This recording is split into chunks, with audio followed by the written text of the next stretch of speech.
प्रथम अध्याय अर्जुन विषाद योग। धृतराष्ट्र उवाच धर्मक्षेत्रे कुरुक्षेत्रे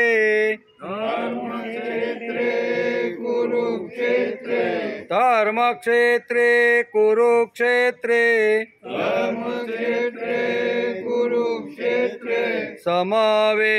समवेतायुयुत्सवा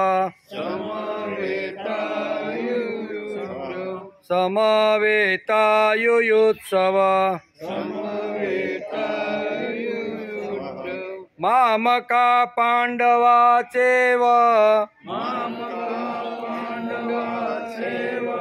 मामका पांडवा चैव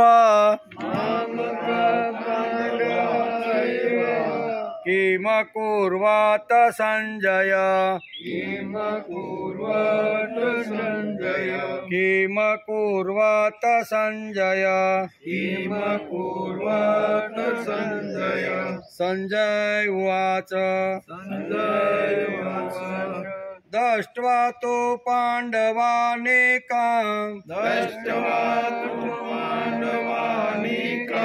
व्यूढं दुर्योधनस्तदा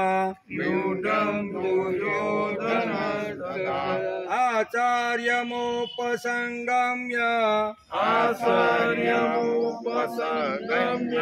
राजा वचनं ब्रवीत् राजा वचनं ब्रवीत् पश्यतां पाण्डुपुत्राणां पश्यतां पाण्डुपुत्राणाम् आचार्यं महतीं समूम् व्यूढं द्रुपदपुत्रेण तव शिष्येण धीमताम् पान उल्टी न गयो अत्र शूरा महेश्वासा भीमार्जुन समायुधि युयुधानो विराटच्च द्रुपदच्च महारथ दृष्टकेतु चिकिताना काशीराज्यस्य वीर्यवान् पुरोजिन्तु कुन्तिभोजस्य सेव्यस्य नरपुङ्गवा युधामन्यो विक्रान्त युधामन्यो च विक्रान्त उत्तमोजास वीर्यवान् सौभद्रो द्रौपदेया च सर्व एव महारथा अस्माकं तु विशिष्टाये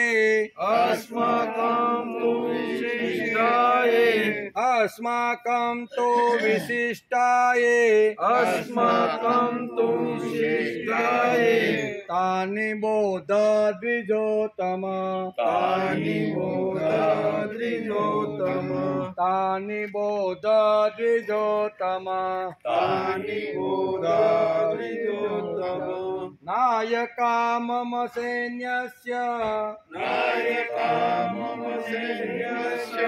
नायका मम सैन्यस्य संज्ञार्थतान् ब्रवीमि चे संज्ञार्थतान् ब्रवीमि ते अस्माकं तु विशिष्टाये तानि बोध द्विजोत्तमं नायका मम सैन्यस्य संज्ञार्थ तान् ब्रवीमि ते विशिष्टाये तानि बोध द्विजोत्तमं नायका मम सैन्यस्य संज्ञार्थ तान् ब्रवीमि ते। बरोबर आज 7 श्लोक नो आज देवसुतां देवं कंसचाणूरमर्दनं देवकी परमानन्दं कृष्णं वन्दे जगद्गुरु गुरुर्ब्रह्मा गुरुर्विष्णु गुरुर्देवो महेश्वर गुरुर्साक्षात् परब्रह्म तस्मै श्रीगुरुवे नमः। नारायणं नमस्कृत्य नरं चैव नरोत्तमं देवीं सरस्वतीं ततो जयमुदीरये ततो जयमुदीरये।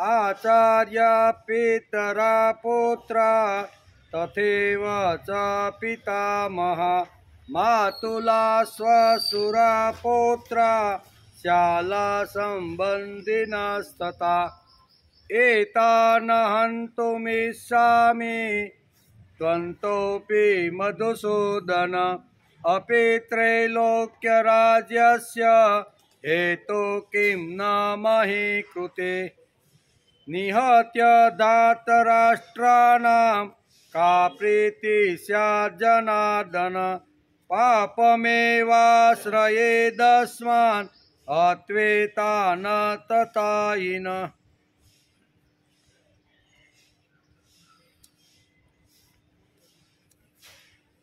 आज આપણે શ્રીમદ ભગવદ્ ગીતા ચિંતન શરૂ થયું એનો 39મો દિવસ।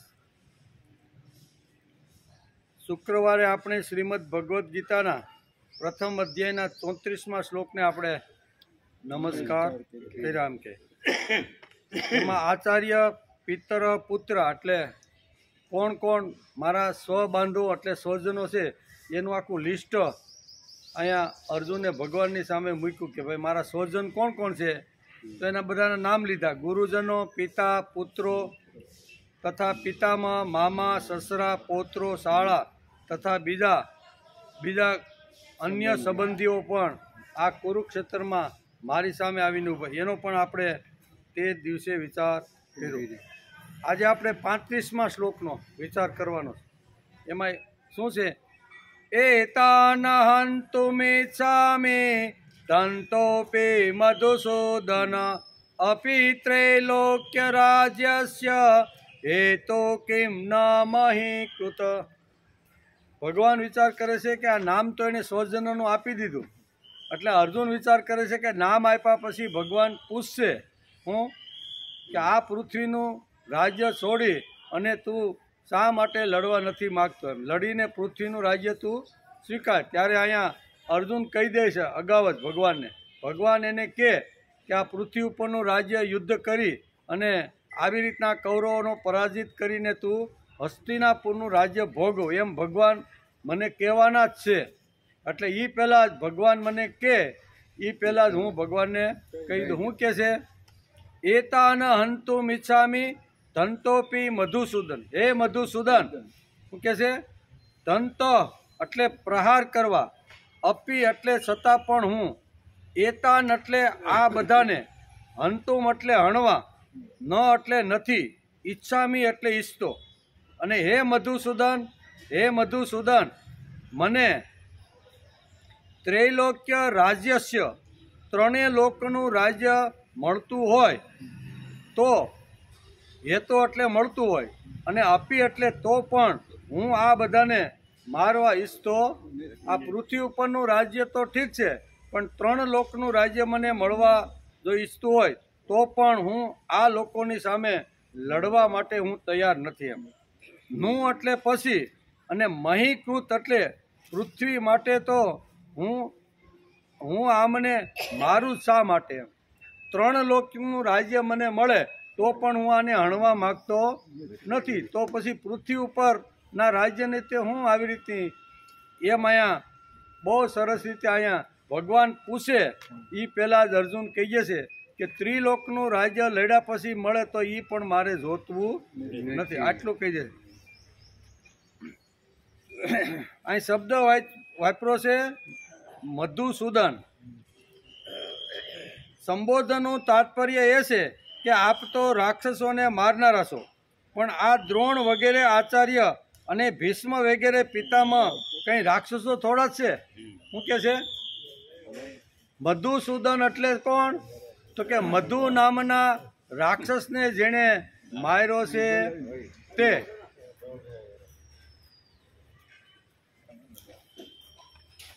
સ્વામી ધંતોપી મધુસૂદન.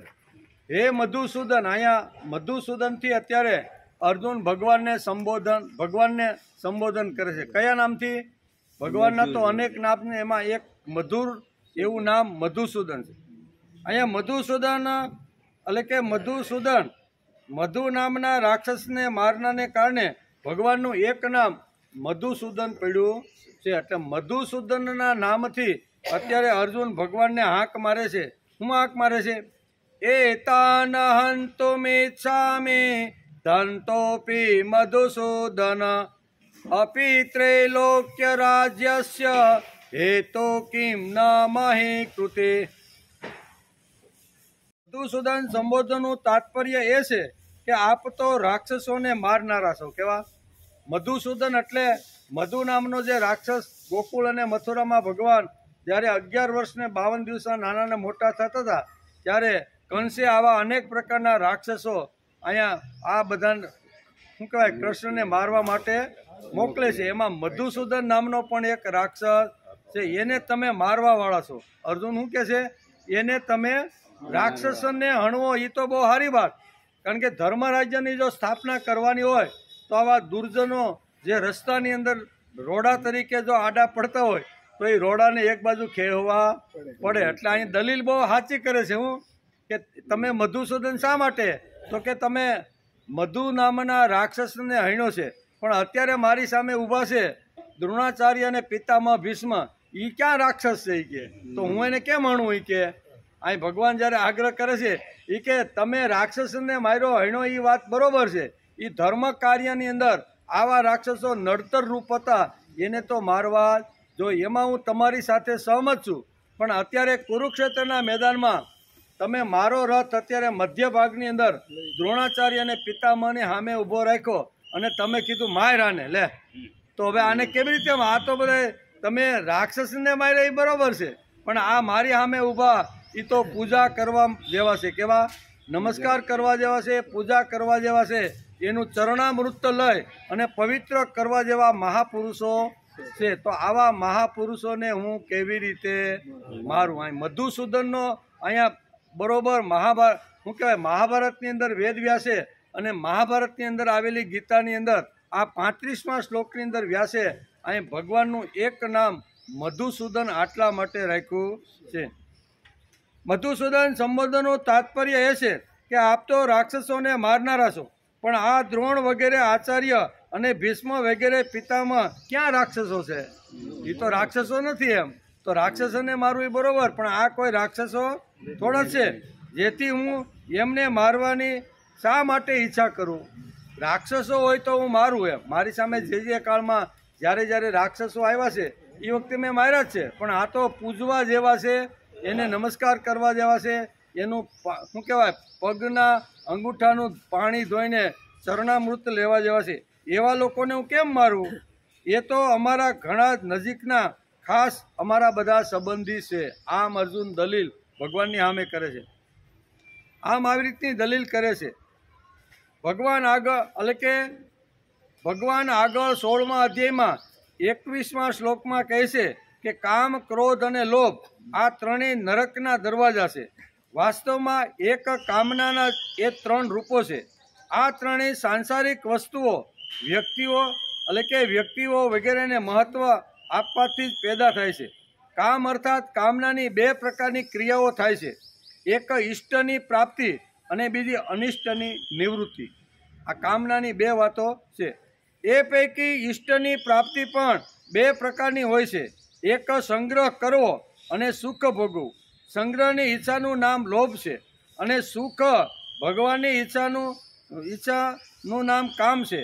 અનિષ્ટની નિવૃત્તિમાં વિઘ્ન પડવાથી ક્રોધ આવે છે.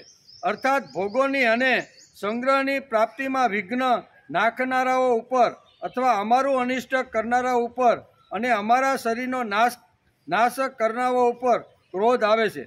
જેથી અનિષ્ટ કરનારાઓનો નાશ કરવાની ક્રિયા થાય છે.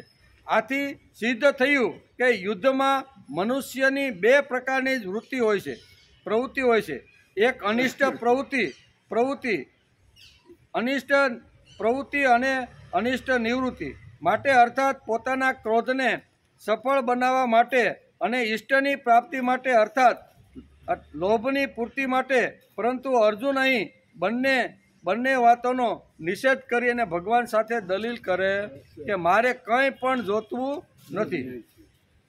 કિમનું મહી કૃતે, જો અમારા આ કુટુંબીજનો પોતાના અનિષ્ટની વૃત્તિ માટે ક્રોધમાં આવીને મારા ઉપર પ્રહાર કરીને મારો વધ કરવા ઈચ્છે તો પણ મારા અનિષ્ટની નિવૃત્તિ માટે ક્રોધમાં આવીને તેમને હું મારવા ઈચ્છતો નથી. એમ બરોબર ને?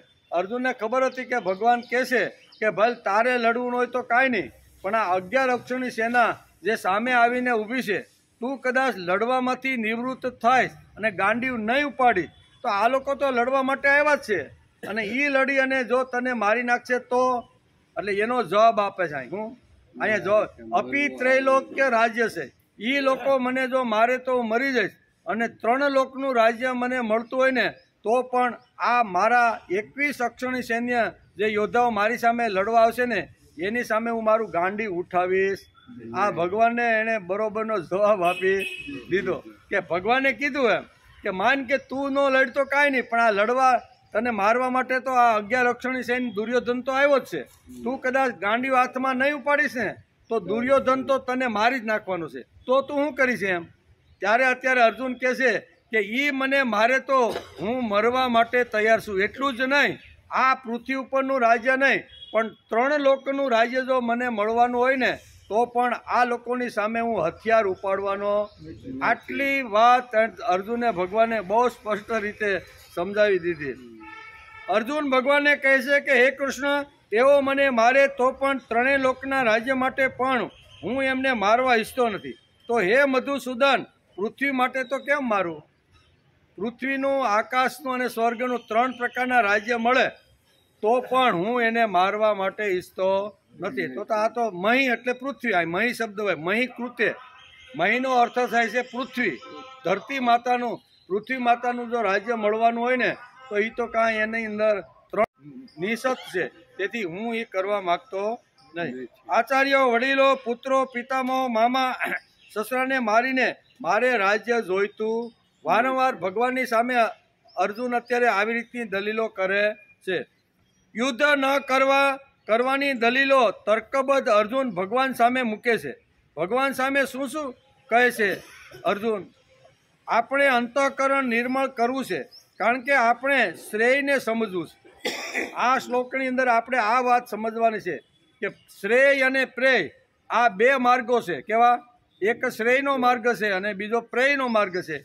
પ્રેયનો માર્ગ છે એ આ લોકમાં આપણે 50-60 વર્ષ સુધી જીવી ત્યાં સુધી સુખ સગવડતાના સાધનો ભોગવી એને આપણે પ્રેય કહીએ છીએ કે આ બધી પૃથ્વીના જે કાંઈ સાધનો મને મળે છે એ હું ભોગવું, એને પ્રેય કહેવાય છે. અને આ પ્રેયની સાથે કલ્યાણ, સ્વર્ગમાં ગયા પછી પણ મને આવી રીતનું સારું સુખ મળે એના માટે પ્રેય કહે છે. પ્રેય એટલે કલ્યાણ. બે શ્રેય અને પ્રેય આ બે માર્ગો અહીં સમજાવવાનો પ્રયત્ન કરે છે. આપણે અંતઃકરણ નિર્મળ કરવું છે, કારણ કે આપણે શ્રેયને સમજવું છે. અંતઃકરણ નિર્મળ, મળ દૂર કરવું, મળ દૂર કરવા વિરાગ નિર્માણ કરવો પડે.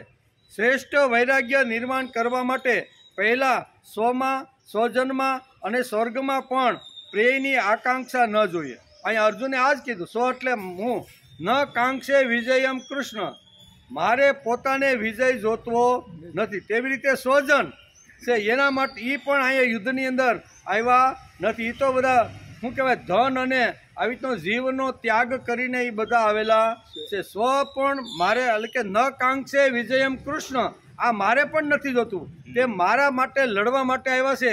એ પોતાના જીવનો, પોતાના પ્રાણની આહુતિ આપીને આ યુદ્ધના મેદાનમાં આવ્યા છે. ધન ધાન્ય પતિ છોકરાઓ બધાને ત્યાં ઘેરે રાખીને અહીંયા આવેલા છે. મારે જેમ નથી જોતું એમ આ મારી માટે લડવા માટે આવેલા સ્વજનોને પણ જોતું નથી. અને ત્રીજી વાત તમને કહી દઉં, ભગવાને કે બે વાત તો તમને કહું છું કે સ્વર્ગનું ત્રૈલોક્ય રાજ્ય મને જો મળતું હોય ને તો પણ મારે જોતું નથી. આ ત્રણે ત્રણ સ્વ, સ્વજન અને સ્વર્ગ, આ ત્રણમાંથી એકની મને આકાંક્ષા નથી. અને આકાંક્ષા ન હોય તો હું લડું શા માટે? આપણને કંઈક જોઈતું હોય, કંઈક પ્રાપ્ત કરવું હોય, કંઈ ભેગું કરવું હોય તો આપણે કંઈક કામ કરીએ અથવા ઘરની બહાર નીકળીએ. પણ કંઈ જોતું જ ન હોય તો કોઈ નીકળે ખરો? કાંઈ જોતું નથી ભાઈ, ગમે તે હોય પણ મારે કંઈ જોતું નથી. એટલે ત્રણ વાતો અર્જુન અહીંયા ભગવાનની સામે મૂકી જશે. પહેલાં પોતાના સ્વની, પછી સ્વજન અને અહીં સ્વર્ગની. આ ત્રણ વાતોમાંથી એક પણ વાત મારે જોતવી નથી. તો શા માટે લડું? તો ભગવાન કે એ તને મારશે તો કે કાંઈ વાંધો નહીં, એ મારે તો હું મરવા માટે તૈયાર છું, પણ ગાંડીવ તો કોઈ પણ હિસાબે હું ઉપાડવાનો. આવી જબરજસ્ત દલીલ અત્યારે ભગવાનની સામે અર્જુન અહીંયા 35મા શ્લોકની અંદર કરે છે. બીજા અર્થમાં કહીએ તો પોતાનામાં અને પરલોકમાં આ ત્રણેયમાં પ્રેયની આકાંક્ષા નથી. આવું જીવન બને તો માનવનું અંતઃકરણ નિર્મળ થાય. મારે કાંઈ જોતું નથી, કોઈ પ્રકારની ભૌતિક અપેક્ષા અથવા અહીંયા ધરતી એટલે કે મહીકૃત, મહી એટલે પૃથ્વીની અપેક્ષા બિલકુલ નથી. એમ કે શ્રીમદ ભગવદ્ ગીતા આપણને અહીંયા સુધી લઈ જવા માગે છે. અર્જુન એવું કહે છે કે મારે સ્વજનને હણવા નથી. સ્વજન શા માટે હણવા નથી? સ્વજનને શા માટે હણવા નથી? સ્વજનની અંદર શા માટે આકાંક્ષા નથી? દ્વેષથી, સ્વાર્થથી કે તિરસ્કાર વૃત્તિથી છે. આ ત્રણેય હોય તો શ્રેષ્ઠ વૈરાગ્ય બની શકતો નથી. ત્રણેયમાં મને આકાંક્ષા નથી. નથી મને સ્વમાં આકાંક્ષા, નથી મને સ્વજનમાં આકાંક્ષા અને નથી મને સ્વર્ગની અંદર આકાંક્ષા. એટલે આવું શુદ્ધ થયેલું જે હૃદય છે ને, એ હૃદય ભગવાનની સામે અર્જુન ઠાલવી દે છે કે મારે કાંઈક જોતું હોય તો હું લડું. એમ આવી રીતની વાત છે. સ્વજનો માટે પ્રેમ છે પણ પ્રેયની આકાંક્ષા નથી. આ વસ્તુ સાબિત કરવા માટે અર્જુન પ્રથમ અધ્યાયના 35મા શ્લોકની અંદર આ વાત સમજાવે છે કે મને પ્રેયની અંદર બિલકુલ આકાંક્ષા, મને તો કલ્યાણનો માર્ગ, જન્મ જન્માંતર સુધી મારું કલ્યાણ રહે. એક જન્મ પૂરતું નહીં. આપણે બધા ભેગા અહીં બેઠા છે ને, એ આપણે એક જન્મ પૂરતા કલ્યાણ માટે પ્રયત્ન કરીએ, રાત દિવસ મહેનત કરી, પરસેવો પાડી, બધા ભૂખ્યા તરસ્યા રહીને ગમે શા માટે? કે આ જગતમાં 100 વર્ષ સુધી હું રહું, ત્યાં સુધી મારું કલ્યાણ, ત્યાં સુધી મારું શ્રેય, ત્યાં સુધી મને ભોગ, ત્યાં સુધી મને વૈભવ મળે. એટલા માટે આપણે રાત દિવસ ઘણીવાર પ્રયત્ન કરતા હોઈએ છીએ. તો અહીં તો અર્જુને સ્પષ્ટ શબ્દની અંદર ભગવાનને કહી દીધું, મને સ્વનું પણ કલ્યાણની જરૂર નથી, સ્વજનો માટે પણ નથી, ને સ્વર્ગ માટે આકાંક્ષા નથી. તો શા માટે લડું? મને એવો કોઈ માર્ગ તમે બતાવો કે જેમાં જન્મ જન્માંતર સુધી મારું કલ્યાણ થાય. શ્રેય શબ્દ અહીં વાપર્યો છે. શ્રેય સંસ્કૃત શબ્દ છે, એનું ગુજરાતી થાય છે કલ્યાણ. મારું જન્મ જન્માંતરમાં કલ્યાણ શેની અંદર છે એવી વાત તમારી પાસે હોય તો કયો. આ જન્મની અંદર તો આ મારે પૃથ્વી, મહી એટલે પૃથ્વીનું રાજ્ય માટે મારે લડવું નથી. પ્રેય દેખાતું નથી અને શ્રેય સમજાતું નથી. અર્જુનને શું થાય છે? પ્રેય દેખાતું નથી અને શ્રેય સમજાતું નથી. આ બંને વાતો લાવવા શ્રેષ્ઠ વૈરાગ્ય જોઈએ. અંતઃકરણ ભગવાન ઉપરનો આંતરડાનો પ્રેમ હોવો, ભગવાન ઉપર વિશિષ્ટ પ્રકારનો પ્રેમ. મને જેમ કુટુંબ હોય, પરિવાર હોય, ધંધા નોકરીમાં જેમ મને પ્રેમ હોય, આત્મીયતા હોય, એની અંદર આવી રીતની લગાન હોય, તો એના કરતાં વિશેષ લગાન મને વૈરાગ્ય એટલે પ્રભુ માટે હોવી જોઈએ. તો માણસનું અંતઃકરણ શુદ્ધ થાય, નકર અંતઃકરણ શુદ્ધ થતું નથી. એમ તેથી પ્રેય દેખાતું નથી અને શ્રેય સમજાતું નથી. આ બંને વાતો લાવવા શ્રેષ્ઠ વૈરાગ્ય જોઈએ. તેથી અંતઃકરણ અત્યારે નિર્મળ થઈ ગયું છે. અર્જુનની 34મા શ્લોક સુધીની આ યાત્રામાં લોભ અભાવ છે અને પાપનો સંભાવના છે, નાઓ છે. આ વાત સાબિત કરવા એ 35મા શ્લોકની અંદર આ બોલે છે. પાપનો એને ડર છે, કદાચ ભગવાનને લાગે કે આ આટલા બધાને મારું તો મને પાપ લાગશે. પાપનો ડર છે. તેથી અર્જુન ભગવાનને કહી દે છે કે ભગવાન, હું લડું તો પાપ થાય ને, અને લડવું અને બધાના માથા કાપવું અને પાપનો હકદાર થાવ અને 100-125 વર્ષે મૃત્યુ પામું, ત્યારે મને નરક મળે ને. એટલે આ નરકય જોતું નથી, પાપય મારે જોતું નથી, મારે લડવું નથી. એ લોકો મને મારે તો મરી જઈશ, પણ મારે લડવું, મારે પાપ ભેગું નથી કરવું. પાપ ભેગું કરવા માટે હું આ જગતમાં આવ્યો. આવી દલીલ કોણ કરે છે? અર્જુન અત્યારે ભગવાનને 35મા શ્લોકની અંદર આ બધી દલીલો કરે છે. એટલે કે અર્જુનની 34મા શ્લોક સુધીની યાત્રામાં લોભનો અભાવ છે અને પાપનો પણ સંભાવના છે. પાપની સંભાવનાઓ છે. આ વાતને સાબિત કરવા એ 35મા શ્લોકમાં કહે છે, એતાન હંતુમ ઇચ્છામિ ધંતોપી મધુસૂદન. હે મધુસૂદન, મને આવી રીતનું, એટલે કે ભગવાન અર્જુનને કહે છે કે સામે ઉભેલા શત્રુઓ હાથમાં હથિયાર લઈને ઊભા છે, તે તને હણી નાખશે તો હું કરીશ? તો કે હણે તો હણવા દો, પણ હું ગાંડી ઉપાડવાનો નથી. હું કોને હણવા ઈચ્છતો નથી. પૌત્રો, પુત્રો, શાલા, આચાર્ય, પિતામહ વગેરે. હે મધુસૂદન, તેમને હણી નાખે તો પણ તે મને હણી નાખે તો પણ હું તેને હણવા માગતો નથી. ત્રિલોકનું રાજ્ય મળે તો પણ હું તેને હણવા ઈચ્છતો નથી. તો પછી પૃથ્વીના રાજ્ય માટે આ બધા સામે આવેલાને શા માટે હણું? આમ તર્કબદ્ધ દલીલ. કેવી દલીલ? એની ખોટી નથી. તર્કબદ્ધ દલીલ અત્યારે અર્જુન ભગવાનને કરી રહ્યો છે. આ શ્લોકમાં અર્જુન સંબોધન કરે છે મધુસૂદનનું. કેવું? આ શ્લોકની અંદર ભગવાનને કયા નામથી અર્જુન બોલાવે છે? હરિ તારા નામ છે 1000, કયા નામે લખવી કંકોત્રી. એમાં 1000 નામ છે, એમાં 1000 નામનું એક નામ છે એનું મધુસૂદન. તેથી મધુસૂદન જ નામથી અર્જુન શા માટે પોકારે છે? એટલે હણવાની વાત આવે એટલે મધુ નામનો રાક્ષસ યાદ આવે ને આવે. એટલે કે છે એતાન હંતુમ ઇચ્છામિ ધંતોપી મધુસૂદન. આ નામથી અત્યારે અર્જુન ભગવાનને અહીંયા પોકારે છે. મધુ કેટક નામનો એક રાક્ષસ હતો. કેવો? મધુ કેટક નામનો એક રાક્ષસ હતો. ભગવાન શ્રી કૃષ્ણ તેને હણ્યો હતો. અર્જુનને આ શ્લોકમાં હણવાની વાત યાદ આવે છે, તેથી અહીં મધુનું નામ એણે લીધું છે. મધુ નામનો જે રાક્ષસ હતો એને ભગવાને હણી નાખ્યો. એટલે ભગવાન પણ મને અહીં કહે છે કે ભાઈ તું આ બધાને હણી નાખ. ત્યારે અર્જુન કહે છે કે મધુ નામનો રાક્ષસ એ રાક્ષસ હતો, એ અસુર હતો, તો એને ભગવાને માર્યો એ તો યોગ્ય છે, પણ આ તો અહીંયા પિતામહ ભીષ્મ અને દ્રોણાચાર્ય એ ક્યાં રાક્ષસ છે? આવો પ્રશ્ન અહીંયા મધુસૂદન નામથી અહીં કહે છે. અર્જુન ભગવાનને કહે છે મધુને હણવો એ વૈદિક ધર્મ છે. શું કહે છે? અર્જુનની દલીલ જો કેવી પાવરફુલ દલીલ, કે રાક્ષસોને આ ધરતી ઉપરથી હટાવી અને ધર્મ રાજ્યનું જો સ્થાપના કરવાની છે ને, તો જે મહાન જે આવી રીતના મધુ જેવા જે રાક્ષસો જગતની અંદર પડ્યા છે ને, એને બધાને કંઠસ્થાન તો આપવું પડશે. કંઠસ્થાન એટલે મારવા પડશે. જે સમજણથી આવી રીતનું ન માને ને એને પછી મારવા પડે. ઘણીવાર સમજાવવાનો પ્રયત્ન કરે, ભાવથી પાસે બેસી અને એને કહેવાય કે ભાઈ અધર્મ અને ધર્મના યુદ્ધની અંદર તમે અધર્મના પક્ષમાં છો, તો તમારે આવું ઘણીવાર સમજાવવાનો પ્રયત્ન કરે માણસ. અને સમજ્યા પછી પણ જો એ રાક્ષસો ન સમજે તો ભગવાને એ બધાને કંઠસ્થાન આપેલું છે. તેથી અહીં કહે છે કે અર્જુન નામનો એક રાક્ષસ હતો અને ભગવાન કૃષ્ણ તેણે હણ્યો. તેથી આ શ્લોકની અંદર અહીંયા મધુને યાદ કરે છે. અર્જુન ભગવાનને કહે છે કે મધુને હણવો એ વૈદિક ધર્મ છે. આપે પણ આ રાક્ષસને મારવા ધર્મનું પાલન કરેલું. તમે આ રાક્ષસને માર્યા ને એમાં ધર્મનું પાલન છે, પણ આ તો પિતામહ અને ગુરુ સામે ઊભા છે. એ ક્યાં રાક્ષસ છે? આમાં મારો ધર્મ ક્યાં આવે છે? એટલે ભાઈ આપણે કાંઈ મારવાના નથી, એ ભલે સામે આવીને ઊભા છે. આપે પણ આ રાક્ષસોને મારવા ધર્મનું પાલન કર્યું છે, તો મને સ્વજનોને હણવા માટે શા માટે આવી રીતનો પ્રેરો છો? ઉગ્રવાદ બતાવો કે લડ ને મારને તો મને મારવાની વાત તમે શા માટે?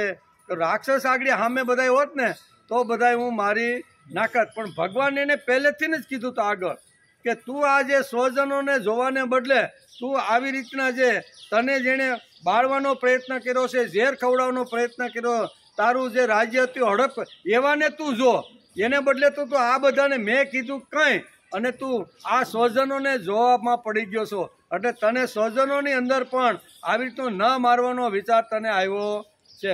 જોવાનું કોને કીધું? તું કૌરવોને જો કે જેણે તને અત્યાર સુધી દુઃખ આપવામાં કોઈ બાકી રાખ્યું નથી, એને હણવાની મેં વાત કરી હતી. એને તું જો અને પછી હાથમાં ગાંડીવ લે અને પછી સામસામા બંને પક્ષ લડે, તો તું તો બધું કાંઈક જુદી જ કાંઈક કરવા લાગ્યો. તો ભગવાન કહે કાંઈ અને આપણે જો કાંઈક કરીએ તો એનું પરિણામ કેવું આવે છે ને એ આપણે શ્રીમદ ભગવદ્ ગીતા બતાવે.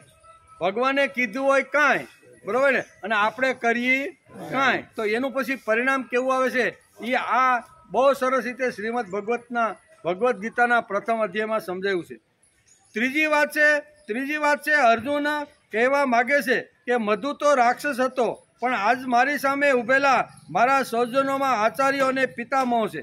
જેણે મને પોષ્યો છે, જેણે મને સંભાળ્યો છે, જેણે મને નાનાનો મોટો કર્યો છે, જેણે મને વિદ્યા આપી અને હાથની અંદર આવી રીતનું ગાંડીવ પકડતા જેણે શીખવું છે, હવે એને મારે કેમ મારવાના? પ્રશ્ન અહીંયા એ ઊભો થાય છે. જેના ખોળામાં બેસીને નાનાનો મોટો થયો, પિતામહ ભીષ્મ, જ્યારે હું નાનો હશું તો કેટલી મારા માટે એને અગવડો ને કેટલી મુશ્કેલીઓ સહન કરી અને મને અહીં સુધી પહોંચાડ્યો. એ જ પિતામહ ભીષ્મ હાથમાં શંખ ફૂંકી અને મારી સામે ઊભા રહ્યા છે, તો આવા પિતામહ ભીષ્મને હું કેમ મારું?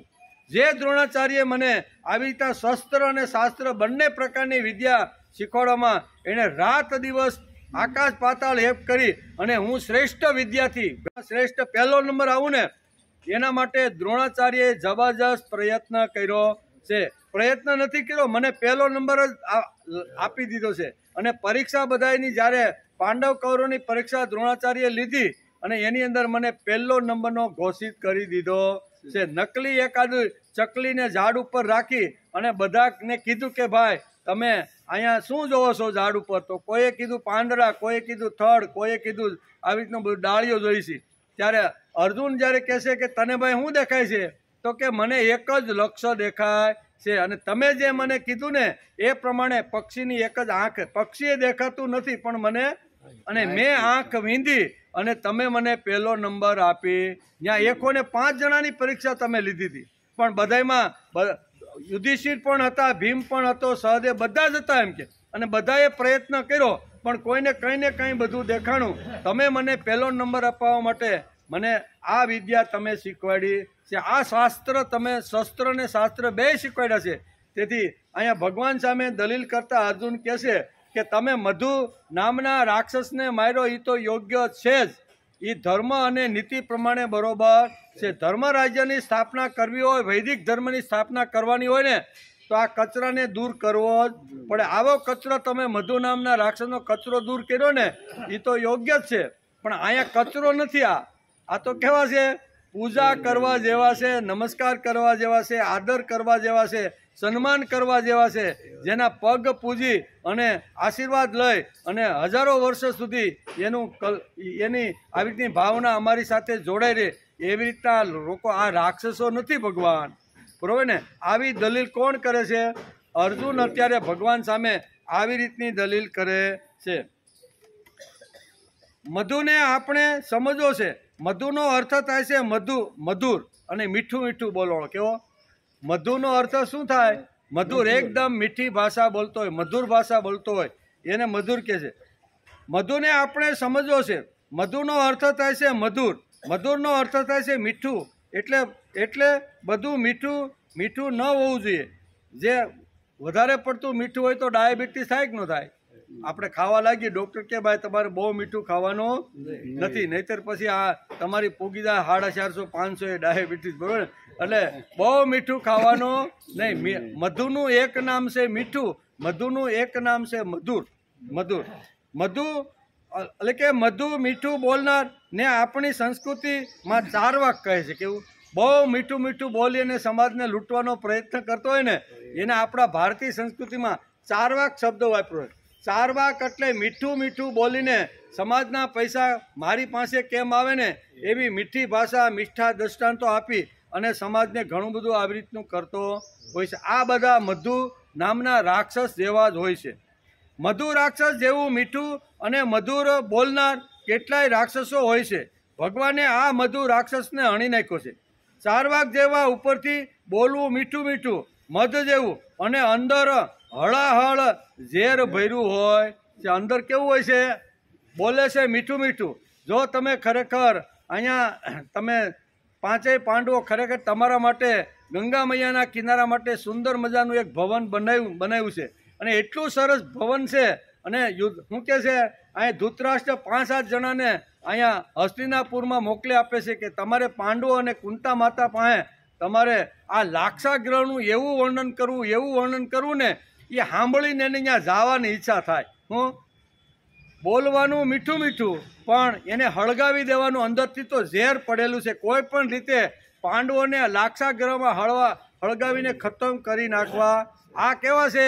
મધુ નામનો જેમ રાક્ષસ છે, બોલવાનું મીઠું, કહેવાનું મીઠું, એને કહેવાનું આવી રીતનું, પણ અંદર એવું છે કે આ બધાને હું બાળીને ભસ્મ કરી નાખું. તેથી 5-10 માણસોને એવી રીતના 100 રૂપિયા દરરોજના આપે અને હસ્તિનાપુરમાં જાઓ, પાંડવો અને કુંતા માતા બેઠા હોય ને ત્યાં તમારે આ ભવનના વખાણ કરવાના છે. લાક્ષાગૃહ એટલે લાક્ષાગૃહ. તમારે એકવાર ત્યાં જાત્રા કરવા તો જવી પડે. તમે 2-4 મહિના રહેશો. ગંગા મૈયાનો કિનારો છે, નોકર ચાકર ધૃતરાષ્ટ્રે બહુ સરસ તમે એટલે આ બધા પીગળી ગયા એટલે જવાની તૈયારી.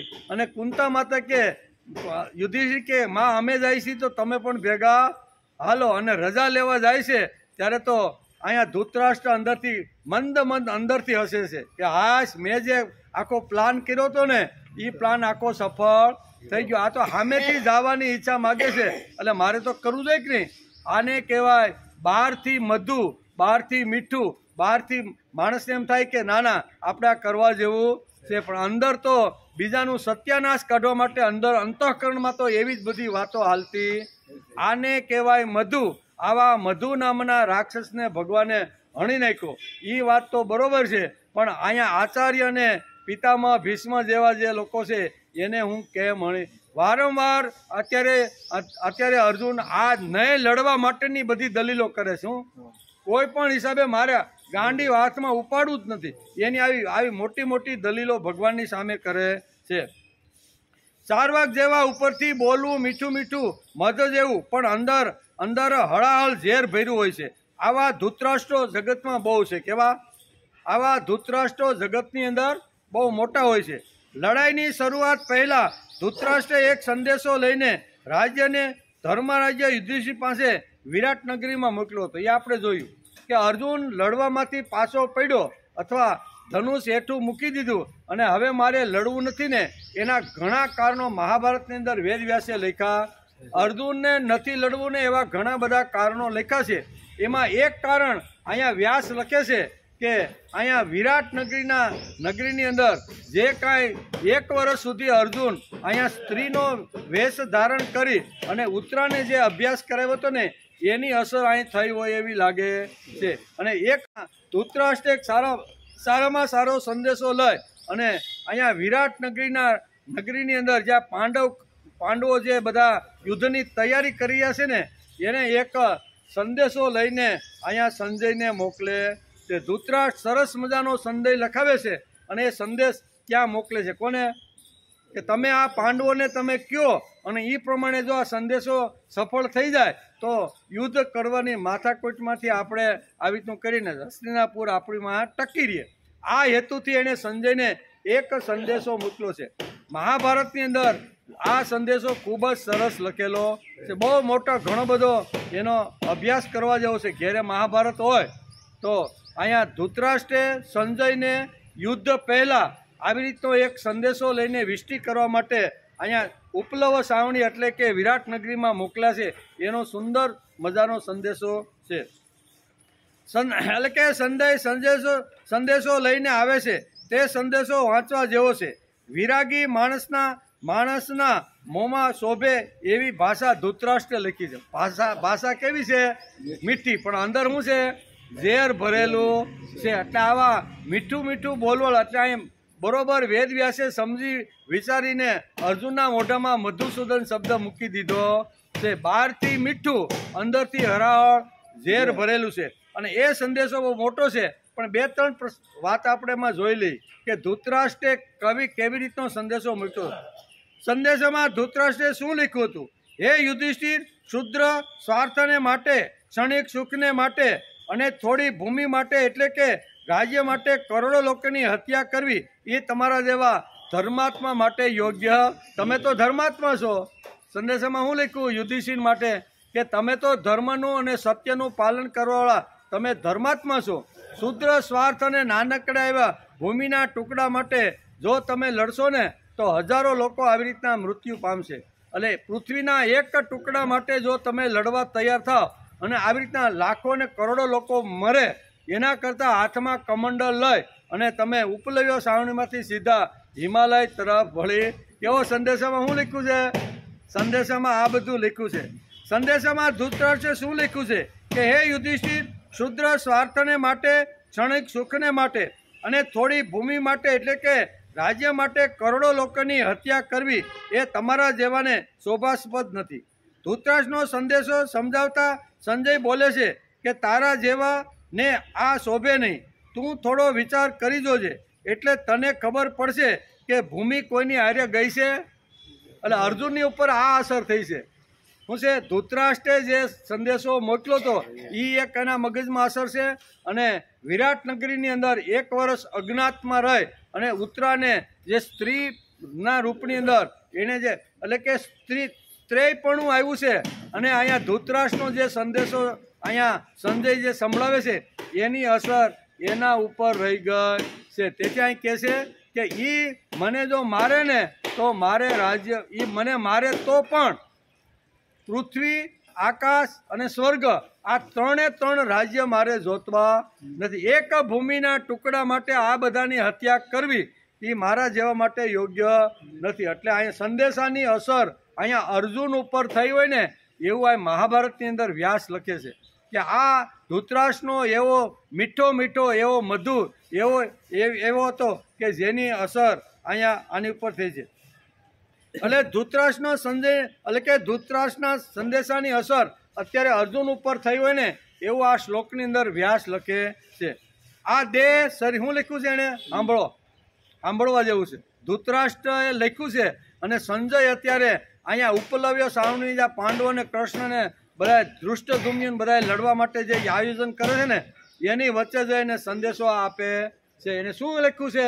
એમ કરીને ધૃતરાષ્ટ્રે મને જે સંદેશો આપ્યો છે એ તમે સાંભળો એમ કરીને સંજય કહે છે કે આ દેહ શરીર નશ્વર છે, ક્ષણ ભંગુર છે.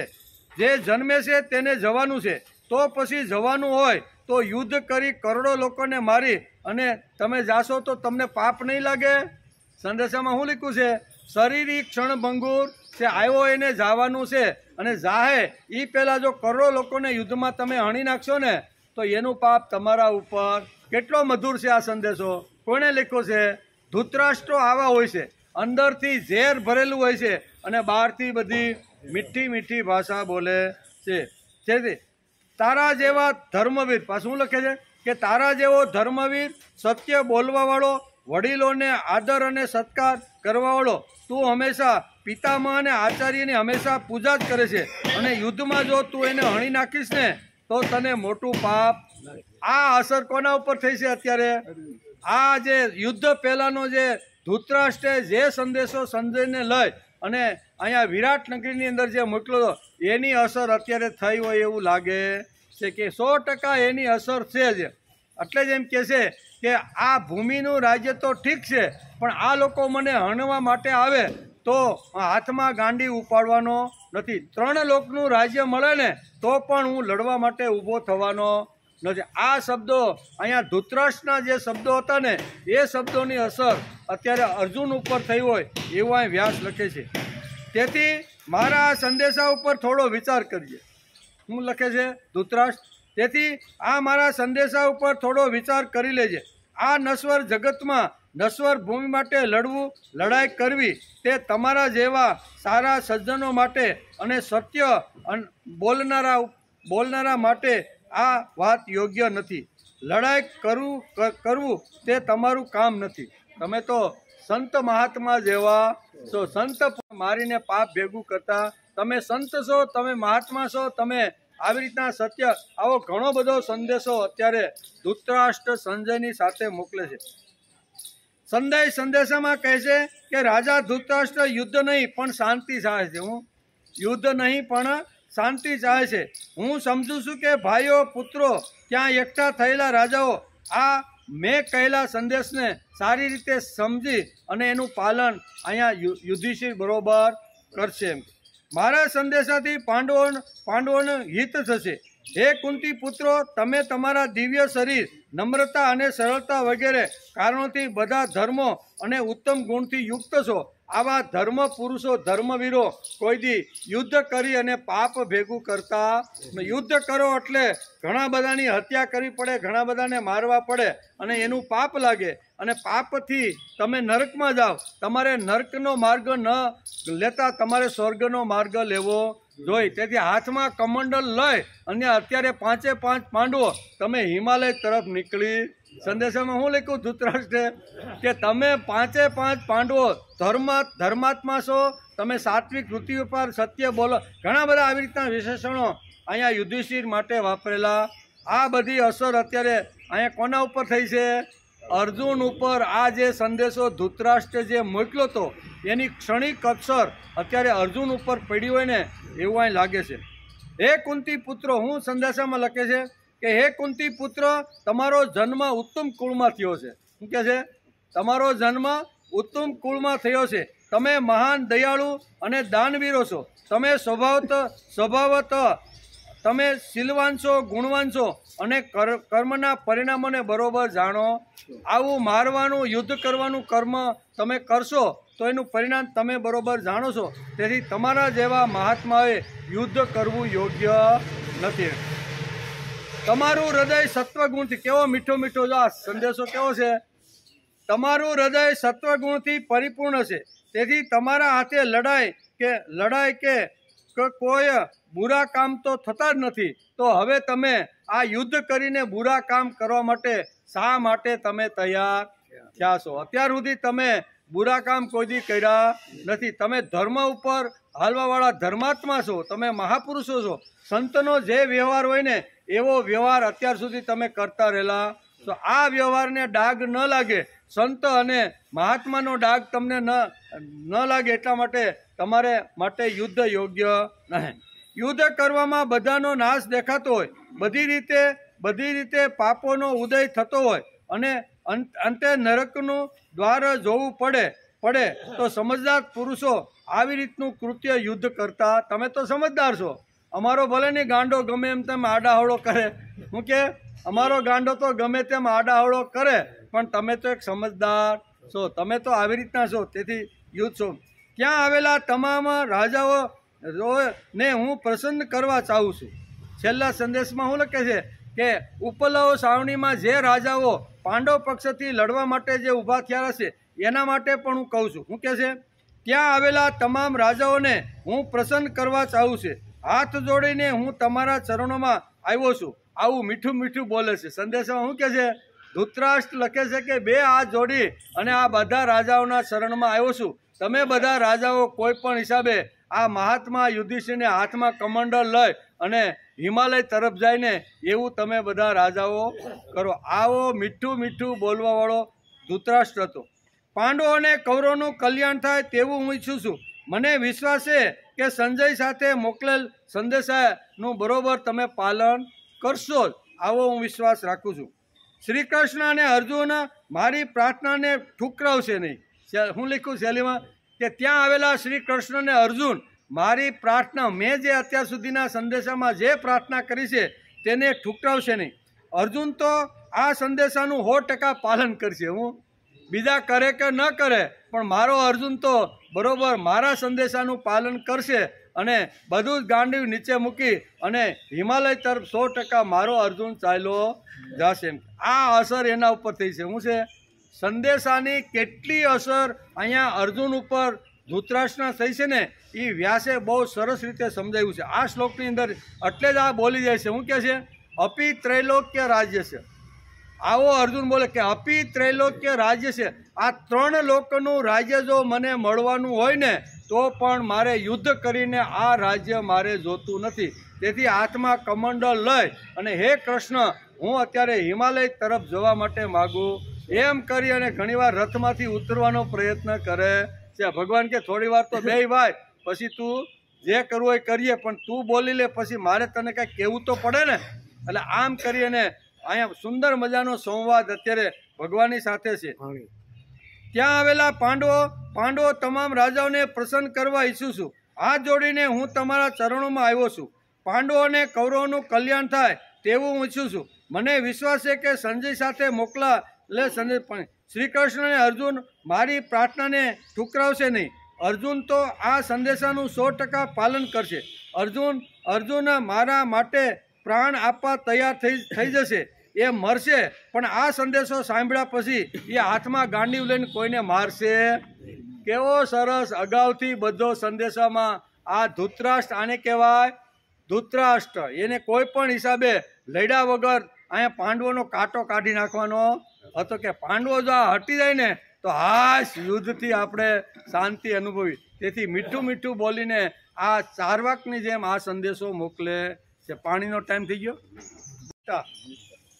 અધ્યાય 1 અર્જુન વિષાદ યોગ, અને એમાં 35મા શ્લોકની અંદર અહીંયા અપી ત્રૈલોક્ય રાજ્યસ્ય આવું જ્યારે અર્જુન બોલે છે ત્યારે અહીંયા વ્યાસ લખે છે કે એની અર્જુન ઉપર અહીંયા ઘણી બધી બીજી અસરો દેખાય છે. એમાં 2 મહત્ત્વની અસરો, અહીં નહીં લડવા પાછળની 2 મહત્ત્વની અસરોનું વર્ણન વ્યાસે શ્રીમદ શું કહેવાય મહાભારતની અંદર કરેલું છે. એમાં પહેલી અસર છે અહીંયા વિરાટ રાજાના 1 વર્ષના અજ્ઞાતવાસમાં જે ઘૂઘરા બાંધીને પુત્રને જે સ્ત્રીના રૂપમાં જે ભાઈ એ સ્ત્રૈણ એટલે સ્ત્રી જેવા ગુણ આવ્યા છે વ્યાસ એમ કહે છે. અને બીજી વાત અહીં છે કે ધૃતરાષ્ટ્રે સરસ મજાનો સંદેશો અહીંયા ઉપલવ શ્રાવણીની અંદર પાંડવો યુદ્ધ ન કરે અને સીધા હિમાલય ભેગા થઈ જાય એવો મીઠો મધુરો વાત આવે છે ને, મધુસૂદન.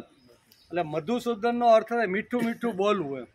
તો અહીં મીઠું મીઠું બોલ્યો, બહારથી મીઠું મીઠું બોલ્યો છે અને અંદરથી એનું ઝેર ભરેલું છે. એમાં મીઠું મીઠુંમાં આપણે વાત સાંભળ્યું કે નહીં લડવા પાછળના ઘણા બધા જે કારણો છે. એમાં અહીંયા સંજય વિષ્ટિની પણ અસર અહીંયા અર્જુન ઉપર થઈ હોય એવું લાગે છે કે એ સંદેશાની બરોબર અસર એના ઉપર છે. તમારા જેવા મહાત્માઓ, તમારા જેવા સજ્જનો, તમારા જેવા ધર્મ ઉપર અને નીતિ ઉપર ચાલનારા, તમે કોઈ દી પાપ કર્યું નથી અને એવું પાપ કરી અને તમે યુદ્ધ કરીને આ પાપ ભેગું કરીને નરકમાં શા માટે જવા માગો છો? તેથી મારું તો આવી રીતનું નિવેદન છે કે જેવી રીતે ઉપલવ શ્રાવણીમાં તમે બેઠા છો ત્યાંથી હાથમાં કમંડળ લઈ અને તમે હિમાલય તરફ વયા જાઓ. આ ધૃતરાષ્ટ્રે સંદેશો મોકલેલો મીઠું મીઠું, કેવો એકદમ મીઠો, બહારથી એટલો બધો જબરજસ્ત મીઠો છે અને એમાં એ મીઠા સંદેશાની અસર અહીં ઘણા લોકો ઉપર થઈ છે. યુધિષ્ઠિર ઉપર પણ થઈ છે અને અર્જુન ઉપર પણ એની અસર થઈ છે. અર્જુન માટે તો સંબોધન કરીને અહીંયા એમ કહે છે કે મારો અર્જુન મારા સંદેશાનો કોઈ દિવસ આવી રીતનો વિરોધ કરશે ને. એ બહુ સમજદાર છે, બહુ આવી રીતનો છે ને. તેથી અર્જુન પણ આ મારા સંદેશા સાંભળી અને એ નિવૃત્તિ લઈને હિમાલય તરફ વયો. આવો મીઠો મીઠો સંબંધ અહીં કે સંદેશો છે એની અસર અહીંયા થઈ હોય એવી આ 35મા શ્લોકની અંદર લખી. તેથી જ બોલે છે કે એ લોકો મને મારી નાખે તો હું મરી જઈશ, પણ 3 લોકનું રાજ્ય જો મને મળતું હશે ને તો પણ મારું ગાંડી હવે હાથમાં ઉપાડવાનો. એનો અર્થ જબરજસ્ત સંજયની અસર, સંજયના આવેલો એટલે કે ધૃતરાષ્ટ્રે સંજયને મોકલેલો જે સંદેશો હતો એની અસર અહીં થઈ હોય એવું લાગે છે. યુદ્ધ કરીને સમગ્ર રાજ્ય પ્રાપ્ત કરી લેવું એ હું શ્રેષ્ઠ માનતો નથી. આમ ધૃતરાષ્ટ્ર સંદેશામાં લખે છે. મનુષ્યનો સંદેશામાં આગળ લખે છે કે મનુષ્યનું જીવન બહુ અલ્પ છે, તે હંમેશા ક્ષીણ થનારું, દુઃખમય અને સંચલ છે. તેથી હે પાંડવો, તમારા જેવા સજ્જનોને આ નરસંહાર શોભતો, નર એટલે માણસોના ડોકા ઉડાડવા, એ તમારા જેવા સજ્જનોને શોભતા નથી. હે કુંતી પુત્ર નંદન યુધિષ્ઠિર, તમારી બુદ્ધિ ક્યારેય અધર્મ સાથે રહેતી નથી. તમે ક્રોધવશ ક્યારેય પાપ પણ કરતા નથી. એવી વાત આજ સુધી મેં સાંભળી પણ નથી. તેથી તમે યુદ્ધનો વિચાર ન કરતા હિમાલય તરફ ચાલ્યા જાઓ. શું કહે છે? મેં કોઈ દિવસ તમારી પાસે અધર્મની વાત સાંભળી, તમે તો ધર્મ અને સત્યના આવી રીતના છો, તેથી મેં કોઈની પાસે સાંભળી નથી. ધૃતરાષ્ટ્રનો આ સંદેશો સાંભળીને યુધિષ્ઠિર અને અર્જુનનું હૃદય થોડુંક પીગળી જાય છે. શું છે? થોડુંક પીગળી, કારણ કે અર્જુન માટે ધૃતરાષ્ટ્રે અહીંયા ઉલ્લેખ કર્યો છે, બરાબર ને? એટલે બંનેનું હૃદય થોડુંક પીગળી જાય છે. અને અસાર સંસારના ક્ષણિક લોભને માટે આપણે ભયંકર કૃત્ય કરવા માટે જઈ રહ્યા છીએ એવું અર્જુન અને યુધિષ્ઠિરને બેયને આ સંદેશાની બરોબર અસર થઈ ગઈ. કાકાએ સમયસર અમારી આંખ ઉગાડી નાખી. કાકાએ જો આ સંદેશો ન મોકલ્યો હોત ને તો અમે તો લડવાના હતા ને બધાને મારવાના ને મરવાના જ હતા. કાકાએ બહુ સારું કર્યું, અમારી આંખ ઉગાડી. આવું બોલવા લાગ્યો. કોણ? યુધિષ્ઠિર બોલવા, કાકાએ બહુ સારું કામ કર્યું, આ સંદેશો મોકલી અને અમને નરસંહાર કરતા એમણે અમને અટકાવી દીધા છે. આ ભયંકર પાપ અને નરકમાંથી કાકા ધૃતરાષ્ટ્રે આપણને બચાવ્યા છે. સંજય વિષ્ટિ એટલી સફળ થઈ છે કે યુધિષ્ઠિર હાથમાં કમંડળ લઈને હિમાલય જવાનો નિર્ણય અને સંકલ્પ કરી બેઠો છે. પણ ભગવાનની કૃપાએ કૃષ્ણ ભગવાન આ સંદેશો ઊભા સાંભળતા હતા. કોણ? ભગવાન જો આ ભગવાન કદાચ ત્યાં ન હોત ને તો હાથમાં કમંડળ લઈ અને પાંડવો હિમાલય તરફ જતા રહે. પણ અહીંયા એમ કે છે, અહીંયા કર્મવશાત આ ભગવાન કૃષ્ણ ત્યાં ઊભા હતા. કૃષ્ણ ઊભા થઈ અને સંજયને કહે છે, હે મહાત્મા સંજય, તમે સંદેશો લઈને આવ્યા છો, બહુ સારું કર્યું છે. ધૃતરાષ્ટ્ર રાજાએ સંદેશો બહુ સારો મોકલ્યો છે, પણ આ સંદેશાનો વળતો અહીંયા યુધિષ્ઠિર જવાબ આપે કે ના આપે, પણ હું તમને જવાબ આપું છું કે આ સંદેશો જ્યાંથી જેણે જેવી રીતે મોકલો હોય ને ત્યાંથી પહેલાં આચરણ કરવાની શરૂઆત કરે. જ્યાંથી આ સંદેશો જેણે મોકલો હોય ને ત્યાંથી પહેલાં આચરણ એ કરે. ગૌઢો થઈ ગયો છે, વૃદ્ધ થઈ ગયો છે, તોય હજી એને અહીંયા રાજ્યની આશા છોડી શકતો. એટલે કૃષ્ણ ભગવાન કહે છે કે જાઓ, આ સંદેશો હું ફરીથી ત્યાં વિષ્ટિ કરવા માટે આવું. કહેવાનો અર્થ કે અહીંયા અર્જુન ઉપર અત્યારે આ શ્લોકની અંદર અહીં વ્યાસ લખે છે કે ઘણી બધી આવી રીતની યુદ્ધમાં નહીં લડવાની વાત ઘણી બધી બે કારણો મહત્વના છે. તેથી કહે છે, અપી ત્રૈલોક્ય રાજ્યસ્ય હેતો કિમ ન મહીકૃત. આ મહીકૃત એટલે મહી એટલે પૃથ્વી માટે જો આ લોકો મને મારતા હોય તો પણ હું લડવા માટે તૈયાર નથી. સ્વર્ગના ત્રણે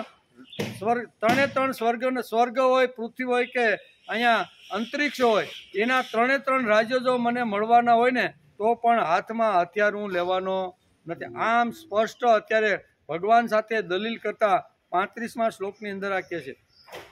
આગળ કહે છે, ભગવાને મધુ રાક્ષસને માર્યો છે, તેથી મધુનો સંહાર કરનાર ભગવાન શ્રી કૃષ્ણને મધુસૂદનથી હાંક મારી છે અર્જુને. અહીંયા આ શ્લોકની અંદર શું લખ્યું છે? એતાન હંતુમિચ્છામિ ધંતોપી મધુસૂદન. મધુસૂદન શબ્દ આટલા માટે વાપર્યો છે કે મધુને હણી નાખ્યો છે, એમ તારે પણ આને હણવાના છે. એમ ભગવાન કદાચ મને સંકેતમાં કહેતા હોય, પણ હું આને હણવા માટે તૈયાર નથી. આ બધી ભાષા બોલે છે. અર્જુન કહે છે કે ભગવાન, તમે તો રાક્ષસોને મારેલા હતા, તેથી તમે મધુસૂદન કહેવાયા, પણ અહીંયા તો પૂજ્ય એટલે કે પૂજવા યોગ્ય વંદન કરવા અને નમસ્કાર કરીને જેનું તીર્થ અને તીર્થ લીધા પછી પવિત્ર થઈ જશે એવા આચાર્ય અને પિતામહ છે. એ તો કોઈ રાક્ષસ તો નથી. તમે રાક્ષસને માર્યો એ તો એક નીતિ છે, ધર્મ છે અને વૈદિક સંસ્કૃતિ પ્રમાણે તમે બરોબર કામ કર્યું છે. પણ અહીંયા તો વૈદિક સંસ્કૃતિ વિરુદ્ધ છે, બરોબર ને, કે જેના પગમાં મેં વિદ્યા, જેના પગમાં બેસીને મેં જે કાંઈ સંસ્કાર લીધા, જેના પગ પાસે બેસી શસ્ત્ર અને શાસ્ત્રનો અભ્યાસ કર્યો છે એવા દ્રોણાચાર્યને હું કેમ મારી શકું? એટલે પ્રશ્ન પણ બરોબર છે. મારે સ્વજનોને હણવા નથી. હું કહે છે ગમે તે થાય, મારે સ્વજનોને હણવા નથી. મને મારી નાખે તો પણ હણવા નથી. યુદ્ધ વગર રાજ્ય મળી જાય તો તે મને શા માટે મારે? બરાબર, હું યુદ્ધ નહીં કરું અને આ લડવા માટે આવ્યા છે. એ તો પોતાનું હસ્તિનાપુર બચે એટલા માટે બચાવવા આવ્યા છે. જો હું ન લડું તો હસ્તિનાપુર ઓટોમેટિક મારા લડ્યા વગર આ રહી જવાનું છે. એટલે તમે એમ કહો છો કે સામેવાળા તને મારે તો શું કરીશ? ત્યારે અર્જુન એને આ જવાબ આપે, એ હુકામ આવ્યા છે કે અમારું હસ્તિનાપુર કાયમ માટે ટકી રહે એટલા માટે આવ્યા છે અને હું ન લડું તો હસ્તિનાપુર તો ટકી જ રહેવાનું છે. તેથી હે ભગવાન, તમે એમ કીધું કે આ હથિયાર લઈને તને મારવા આવશે તો તું શું કરીશ? એટલે કે મારવાનો કોઈ પ્રશ્ન નથી. હું નહીં લડું એટલે હસ્તિનાપુરમાં રાજ્ય તો એના હાથમાં છે, તેથી એ મને નહીં મારે. આ અત્યારે ભગવાનને જવાબ આપે છે. શા માટે મારે? અર્જુનનો આ જવાબ છે. છતાં મને મારી નાખે તો પણ, આ મારવાના તો નથી, છતાં પણ હું સ્વજનોને હણવા માગતો નથી. આનો અર્થ અર્જુને સ્વજનો પ્રત્યે પ્રેમ તો છે જ. સ્વ માટે, સ્વજન માટે અને સ્વર્ગની આકાંક્ષા નથી. સ્વજનો માટે પ્રેમ હોવો જોઈએ અને પ્રેમની આકાંક્ષા ન હોવી જોઈએ. પ્રેમ તો રાખવાનો છે એમ કહે છે. બીજું, અર્જુન આ શ્લોકમાં કહે છે કે ત્રિલોકનું રાજ્ય મળે તો પણ નહીં, હું સ્વજનોને હણવા ઈચ્છતો જ નથી. 3 લોકનું રાજ્ય મળે તો પણ હું સ્વજનોને હણવા માગતો નથી. તો પૃથ્વીનું રાજ્ય મેળવવા માટે હું તેને શા માટે મારું? આ અર્જુન ભગવાન સાથે જબરજસ્ત દલીલ કરે છે. એમ કે ભગવાને આપણને ઈચ્છા શક્તિ આપી છે, ચિંગમ જેવી છે. કેવી? ઈચ્છા જેટલી લાંબી કરો એટલી થાય. આજે ન હોય તો મને આ મળે એના માટે પ્રયત્ન કરે, બરાબર ને. જે આજે ઘણી કે મારી પાસે વિદ્યા નથી તો વિદ્યા માટે ઈચ્છા વ્યક્ત કરે. વિદ્યા મળી જાય પછી એમ થાય કે હવે 25 વર્ષનો થઈ ગયો છું, હવે હું સંસાર કરું તો સંસારની ઈચ્છા કરે. સંસાર થઈ જાય પછી કે બાળકો થાય તો સારું, એ બાળકોની ઈચ્છા કરે. બાળકો થાય તો એને પરણાવવાની, મોટા કરવાની, ભણાવવાની ઈચ્છા કરે. આમ ઈચ્છા લાંબી થાય કે નહીં? ઈચ્છા કોઈની માણસની પૂરી થતી ચિંગમ જેવી છે, એ લાંબી જ થતી જાય. ઈચ્છા કોઈ દિવસ કોઈની પૂરી થાય નથી. ભગવાને આપણને ઈચ્છા શક્તિ આપી છે એ સિંગમ જેવી છે. ચાયવાજ કરો ની, ચિંગમ જેને ખાધી છે ને ખબર, પૂરી ન થાય. જન્મ, મોટા થવાની ઈચ્છા, ભણવાની ઈચ્છા, પરણવાની ઈચ્છા, એને છોકરા થાય એની ઈચ્છા, દાદા થવાની ઈચ્છા, પરદાદા થવાની ઈચ્છા. કેવા 5મી પેઢી સુધી માણસની ઈચ્છા પૂરી થતી. ઈચ્છા એક એવી ભગવાને દરેક માનવની અંદર મૂકી દીધી છે કે એની ઈચ્છા કોઈ દી ક્યારે પૂરી થાય નહીં. સ્વ ઈચ્છા, સ્વજનની ઈચ્છા, સ્વર્ગની ઈચ્છા. અર્જુન તેથી જ કહે છે કે હે મધુસૂદન, હું હણાવ છતાં પણ અથવા 3 લોકનું રાજ્ય મેળવવા માટે પણ હું આ બધાને હણવા નથી ઈચ્છતો. તો પછી પૃથ્વી માટે તો શા માટે હણું? શ્રેય દેખાતું નથી અને પ્રેયનું આકર્ષણ નથી. અર્જુનને ડર કે ભય છે જ નહીં, પણ અહીં સ્વર્ગના રાજ્ય કરતાં કંઈક વિશેષ ભૂમંડળની અંદર છે તેનો વિચાર અત્યારે અર્જુન કરી રહ્યો છે. એને મરવાનો ડર નથી. કોઈ દિવસ એને એકલા હાથે કેટલા બધા યુદ્ધ જીતા છે, એટલે મરવાનો ડર નથી, ભય પણ નથી. એમ સામેના વાળા બધાને હું મારી નાખીશ એવો ઉત્સાહ સ્ફૂર્તિ લઈને તો એ યુદ્ધના મેદાનમાં આવેલો છે. હું મરવાનો નથી, એ તો એને પહેલાં જ નક્કી કરી લીધું છે. પણ અહીંયા ભય શેનો છે? ભય એને એ છે કે આ બધાને મારીશ ને તો મને પાપ લાગશે. પાપ લાગશે એટલે હું નરકમાં જઈશ, અને નરકમાં ગયા પછી હજારો વર્ષ સુધી કાદવ કિચડમાં જેમ જીવડા કદબદે એમ મારે ત્યાં રહેવું પડશે. આ બધા લડવા અને મરવા માટે જ કુરુક્ષેત્રમાં આવ્યા છે.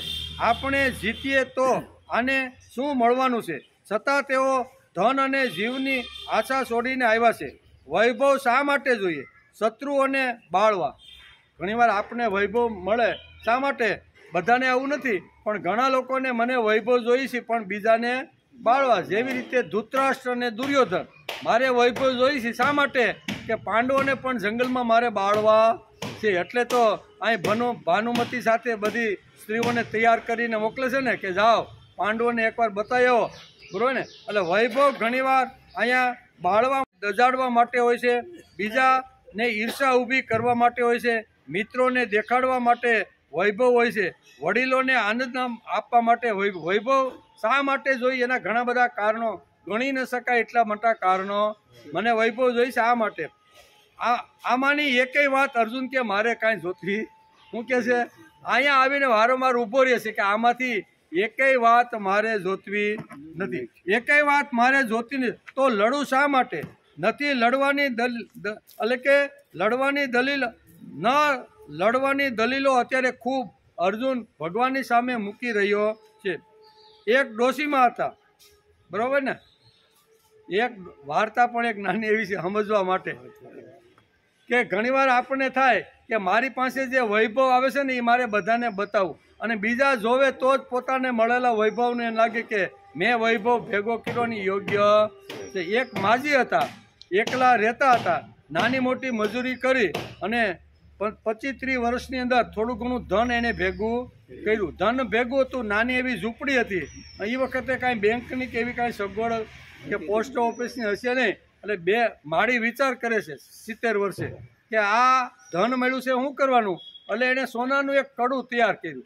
એ કે સોનાનું કડું બનાવી લો, સોનાનું કડું હાથમાં પહેરે અને જ્યાં જે જગ્યાએ કામે જાય ત્યાં ઘણીવાર આમ આમ આમ હાથ કરી અને કડું બતાવવાનો પ્રયત્ન, પણ કોઈ એના ઉપર ધ્યાન આપ્યું નહીં.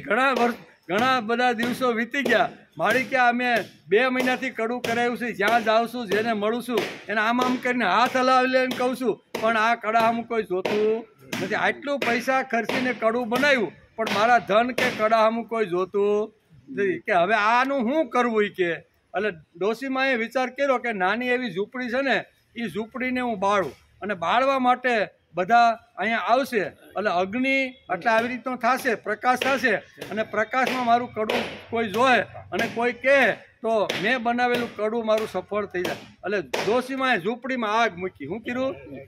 એને આગ મૂકી. આજુબાજુના લોકો કે ડોશીમાની ઝૂંપડી હલગી, ઝૂંપડી કોઈ ડોલ ને કોઈ આવી રીતના પાણી ભરી ભરીને એ ઝૂંપડી ઠારવા. હવે અંદર તો એવી રીતની આગ નીકળી ને આગના પ્રકાશની અંદર માડી કહે છે કે મારી ઝૂંપડી બળી, મારી ઝૂંપડી બળી. આ કડું દેખાણું. એક બેન હતા, હળવેકથી કીધું કે મારી આ કડું તમે ક્યારે બનાવ્યું? તે કે હું તારે 15 મિનિટ પહેલા કેવું તું ને તો આ ઝૂંપડી ન બાળતી. અત્યાર સુધી મને કોઈએ કીધું નહીં કે આ કડું માડી તમે હુંકામાં બનાવ્યું.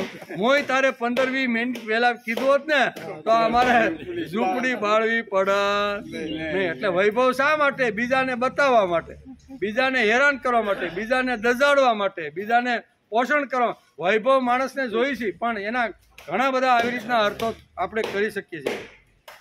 એટલે કે પછી ડોશીમાએ પહેલું પૂછ્યું તો કે પહેલાં પૂછ્યું હોત તો હું આ ઝૂંપડી બાળક નહીં. અર્જુનની આખી ભાષા બધા આવી થઈ ગઈ. શું છે? અર્જુનની આખી ભાષા જ બદલાઈ ગઈ છે. બતાવવા જેવા છે તે સામે ઊભા છે, ફરીથી આ જ બોલે છે. શું કે આ ભગવાને રથ ક્યાં રાખ્યો? દ્રોણાચાર્ય અને પિતામહ ભીષ્મની સામે રાખે. જો લે તું કહેતો હતો ને ડાચાઓ મારી સામે કેવા લડવા આવ્યા છે, આ ડાચાઓ નથી, ડાચાઓમાં પણ મહાપુરુષો ઉભેરેલા છે. લે જો. અને ત્યાંથી અર્જુન માંડ્યો છે ઢીલો પડવા માટે. એટલે કે આ બધા અર્જુનના મગજમાંથી જતા જ નથી. હું કાકા, મામા, સગા, પિતામહ, સસરા, પોતરા, આ એના મગજમાંથી ભગવાન વિચાર કરે છે કે ક્યારનો હું આને કહું છું પણ આના મગજમાં એક જ રીલ હાલે છે. મામા છે, સસરા છે, કાકા છે, દાદા છે, આચાર્ય છે, ગુરુજનો છે. આ એના મગજમાંથી મારે કાઢવું છે પણ આ મારો બેટો અંદરથી કાઢતો નથી. ભગવાન મલક મલક હસે છે. આ બધા અર્જુનના મગજમાંથી જતા નથી. ગુરુજનો, વડીલો, પુત્રો, દાદા, મામા, સસરા, આમાંથી બહાર આવતો જ નથી અર્જુન. શું કહે છે? ભગવાન વિચાર કરે જે હેતુથી આપણે કુરુક્ષેત્રના મેદાનમાં આવ્યા છે એ હેતુ જ આ ભૂલી ગયો. અહીં તો આમાંથી બહાર આવતો જ નથી. આમાંથી બહાર નહીં આવે તો આ લડશે કેવી રીતે, અને લડશે નહીં તો યુદ્ધ કેવી રીતે થશે, અને યુદ્ધ નહીં થાય તો કૌરવ કેવી રીતે મળશે, અને કૌરવ નહીં મળે તો હું ધર્મરાજ્યની સ્થાપના કેવી રીતે કરી શકીશ. આ બધા ભગવાનને મનની અંદર અત્યારે એક બાજુ ભગવાનના મનમાં વિચાર આલે છે, અને આના મનમાં કાકા સસરા મામાનો વિચાર આલે છે. આ બંનેની વિચારધારા અત્યારે કુરુક્ષેત્રના મેદાન જુદી જુદી ચાલે છે. અર્જુનનું બુદ્ધિ પરિવર્તન થઈ ગયું છે. કૃષ્ણને સામે ઉભેલામાં એક પણ માણસ સ્વજન દેખાતો નથી, અને અર્જુન બધાને સ્વજન, ભગવાનને એકેય સ્વજન દેખાતો નથી, અને અર્જુનને બધા સ્વજન દેખાય છે. મામા માસી નકામા છે એમ કૃષ્ણ કહે અને માર્યા પણ છે શકે, કારણ કે આ બંનેને મારીને અત્યારે કુરુક્ષેત્રના મેદાનમાં અર્જુનનો સારથી બનીને ઊભો. મામાને પણ મારી છે ને માસીને પણ માર્યા છે. જેવા જેવા ધર્મ કાર્યમાં અથવા સત્કાર્યની અંદર, યજ્ઞીય કાર્યની, સારા કાર્યમાં જે લોકો આડા આવ્યો હોય, તે મામા હોય કે માસી હોય કે ગમે તે સ્વજન હોય, પણ એના ઉપર પગ મૂકીને કૃષ્ણ અત્યારે હાથમાં લગામ ઝાલીને કુરુક્ષેત્રના મેદાનમાં ઊભો છે. એટલે કે કુરુક્ષેત્રમાં આવીને ઊભો છે. સંબંધમાં પ્રેમ રાખો પણ આસક્તિ ન રાખો. કુટુંબ પ્રત્યે પ્રેમ હોવો જોઈએ પણ આસક્તિ ન હોવી જોઈએ, એમ આપણને ગીતા સમજાવે છે. અર્જુનનું દ્રષ્ટિ પરિવર્તન થઈ ગયું છે. આ શક્તિ ત્રાસ આપ્યા વગર રહેતી. આ શક્તિ એક વગર થઈ ગઈ માણસને, એટલે ત્રાસ આપ્યા વગર રહેતી નથી. બાય બોરો ઓર સ્ટીલ, અંગ્રેજીમાં 3 શબ્દો છે એના માટે. મને એકવાર આસક્તિ ઊભી થાય એટલે મારી મચોડીને મને એ વસ્તુ જોઈને ચોરી કરવી પડે તો ચોરી કરી, પરસેવો પાડવો પડે તો પરસેવો, અને કોઈનું સિટિંગ કરીને કોઈ પણ રીતે મને આ વસ્તુ મારા ઘરમાં આવવી જોઈએ. આ શક્તિ માણસને કેટલો ત્રાસ પહોંચાડે છે એ અર્જુનના અહીંયા ચરિત્ર ઉપરથી વેદવ્યાસે બહુ સરસ રીતે સમજાવ્યું છે. વધુ પડતો માણસ શા માટે પસ્તાય છે, તે આસક્તિમાં ફસાય છે. વધારે પડતી આસક્તિ અર્જુન રાખી છે, તેથી ગુરુઓ, મામાઓ, સસરાઓને સ્વજન લાગે છે. બધા જ મને કામના છે, તેના ઉપર પ્રેમ રાખો. એમાં કે બધા પરિવારમાં, કુટુંબમાં આપણે જે બધા છે એ કાંઈ નકામા નથી. એના આધારે તો આપણે 80 વર્ષ સુધી આપણે જીવી અને સમાજમાં રહેવાના છીએ. તો શું કરવાનું? એના ઉપર પ્રેમ રાખો, ભાવ રાખો, જરૂર પડે તો નાનું મોટું એના માટે કામ કરો, પણ આ શક્તિ નહીં એમ કે એના વગર મને ચાલશે નહીં એવી આવે. જેને યજ્ઞીય કામ કરવું છે, ભગવાનનું કામ કરવું હોય, સાંસ્કૃતિક વિચારધારા સમજાવીને અંતિમ માણસ સુધી લઈ જવાનું હોય, તેના મગજમાં બિલકુલ ટેન્શન ન હોવું જોઈએ. અર્જુન તો અત્યારે ટેન્શનથી ભરાઈ ગયો છે. મારું કે ન મારું, લડું કે ન લડું, લડી તો આવી રીતનું પરિણામ થશે, અને ન લડું તો આવી રીતનું આવું અત્યારે એને ટેન્શન થઈ રહ્યું છે. એટલે કે ભક્તોના કામો ભગવાને કર્યા છે. ઘણા બધા ભક્તોના કામ ભગવાને કર્યા છે. તેમાંનો એક અર્જુન છે. હરિને ભજતા હજી કોઈની લાજ જતા નથી. હરિને જેણે ભજ્યા છે ને એની લાજ અત્યાર સુધીમાં કોઈ દિવસ ગઈ નથી. પછી ધ્રુવ હોય, પ્રહલાદ હોય, નરસિંહ મહેતા હોય, કોઈ પણ જેણે હરિને ભજ્યા છે, હરિનું ભજન કર્યું છે, હરિનું કીર્તન કર્યું છે ને, એની લાજ ક્યારેય જતી નથી. એન્ડ સમયમાં પણ ભગવાન આવી અને એની લાજનું રક્ષણ કરે છે. એટલે કે છે હરિને ભજતા હજી કોઈની લાજ નથી જાણી રે. જેની સુરતા સામળિયાની સાથ, જેને સામળિયાની સાથે સુરતા લગાડી એની લાજ જતી નથી. ટેન્શન ફ્રી હોય તો તે બીજાનું ટેન્શન દૂર કરી શકે. આપણું ટેન્શન હોય ને આપણે બીજાનું ટેન્શન દૂર કરવા જાય તો થાય? આપણે ટેન્શન મુક્ત હોઈએ તો આપણે બીજાનું ટેન્શન દૂર કરવા માટે જઈ. ભગવાન અત્યારે ટેન્શન ફ્રી છે, ભગવાનને કોઈ ટેન્શન નથી, અને અર્જુન ટેન્શનથી ભરાયેલો છે. તેથી ટેન્શન ફ્રી માણસ જ ટેન્શનવાળાનું દુઃખ દૂર કરી શકે. એટલે ભગવાન બધો આ વિચાર કરતો રહેલો છે. વારંવાર અર્જુન ગુરુજનો, વડીલો, પુત્રો, દાદાને હામાં ધરી દે કે બોલો હવે મારે શું કરવાનું? તમે એમ કહો છો કે મેં આ મધુ નામના રાક્ષસને માર્યો, પણ એ તો ભાઈ રાક્ષસ હતો. આ ક્યાં રાક્ષસ છે? આ તો પગે લાગવા જેવા છે, પૂજા કરવા જેવા છે. આમ વારંવાર જ્યારે લડવાનો પ્રશ્ન જ્યારે ઊભો થાય અને ભગવાન જ્યારે એને સંકેત કરે કે ભાઈ ગાંડી ઉપાડ, ત્યારે અર્જુન કહેતો હતો કે આ તો પૂજા કરવા જેવા છે, એને હું કેવી રીતે મારી શકું? વારંવાર અર્જુન ગુરુજનો, વડીલો, પુત્રો, દાદા, મામા, સસરા, પોતરા, શાળા અને બીજા સંબંધીઓ મગજમાં જતા જ નથી. આના મગજમાંથી આ બધાય જાતા નથી. આવું હોય તો ધર્મ કાર્ય કેવી રીતે થઈ શકે? ભગવાન વિચાર કરે છે. આ બધાને લઈને બેઠો છે. એ જ્યાં સુધી એના મનમાં હશે ત્યાં સુધી યજ્ઞીય કાર્ય અને ધર્મ રાજ્યની મારે સ્થાપના કરવાની છે ને ત્યાં સુધી થઈ શકવાની નથી. યુદ્ધનું કંઈક તો પરિણામ આવશે ને. કાં તો હું મરીશ અને કાં તો તે મને મારશે. એ મને મારે તો મારે તેને મારવા નથી. એતાન હંતુ મિસામી તંતોપી મધુસૂદન. હું હણવા છતાં પણ અથવા 3 લોકનું રાજ્ય મળે તો પણ હું આ સ્વજનોને હણવા માગતો નથી. વારંવાર એકની એક કેસેટ અત્યારે ભગવાનની સામે અર્જુન આ વગાડે છે. આવી વાત જ્યારે કોઈ કરે ત્યારે માણસને ટેન્શન થવા લાગે. પણ અર્જુનની આ વાત સાંભળીને ટેન્શન એટલે કે ભગવાનને અર્જુનની આ બધી વાતો સાંભળી પણ ભગવાનને ટેન્શન થયું નહીં. એટલે કે ફેરા ફરવાના ટાઈમે વરરાજો એમ કે હવે મારે આ છોકરી સાથે પરણવું નથી તો શું થાય? એવી હાલત અત્યારે ભગવાન વિચાર કરે કે હાલો હવે આને તો યુદ્ધના મેદાનમાં આવીને ગાંડિયું તો હેઠું મૂકી દીધું છે. જેના માટે જે હેતુથી પરણવા માટે જેમ વરરાજો જાય અને પહેલો ફેરો ફરવાની વાત કરે અને કે હવે મારે આ છોકરી જોડે ફેરા ફરવા, ત્યારે મા બાપની સગા સંબંધી અથવા જે લોકો ત્યાં આવ્યા છે એની હાલત કેવી થાય? અત્યારે આવી હાલત કુરુક્ષેત્રમાં થઈ રહી છે. આટલા બધાને ભેગા કર્યા, શંખો ફૂંકાઈ ગયા, વાજા ઢોલ શરણાઈ વાગી ગયા. અર્જુન ગાંડી ઉઠાવી લીધું અને પછી કહે કે મારે લડવું નથી. તો શું હાલત થાય? ભગવાન શ્રી કૃષ્ણ માસ્ટર છે. કેવા? માસ્ટર પ્રિન્ટ છે. આખી માસ્ટર પ્રિન્ટ કી હોય ને, ચાવી કી એટલે ચાવી. માસ્ટર કી ઘણીવાર બેંકોમાં અથવા કોઈ પણ માણસના હાથમાં જો આવી ગઈ હોય ને તો એ માસ્ટર કી એવી હોય છે કે ગમે તેવા કાટી ગયેલા કે ગમે તેવા તાળા હોય ને એ તાળાને એ માસ્ટર ચાવી ખોલી આપે. ભગવાન કેવા છે? Master key. આની ભર્યું બને ને કાટ લાગી ગયો ને આ મામા ને કાકા ને બાપા ને બધાને મગજમાં લઈને બેઠો, પણ મારી પાસે એક એવી ચાવી છે ને એ ચાવીથી આના મગજમાંથી આ તાળું મારે ખોલવાનું છે. એટલે કે છે ભગવાન શ્રી કૃષ્ણ માસ્ટર કી છે. એટલે કે મને આનો રોગ શું છે અને આ ક્યાં ગભરાયો છે તેની ચાવી મારા હાથમાં છે. હું મરી જઈશ તો પણ નહીં મારું. અહીંયા સુધી અર્જુન ભગવાનને કહે છે માસ્ટર કી છે. તમે તેવું ગમે તેવું તાળું હોય તો ભગવાન પાસે માસ્ટર કી છે. એ તાળું ખોલવાનાને થોડીક વાર લાગશે પણ ખોલવાનું તો એ છે. આ સાંભળ્યા પછી ભગવાનને ટેન્શન થયું નહીં. બીજો હોય તો ટેન્શન થાય.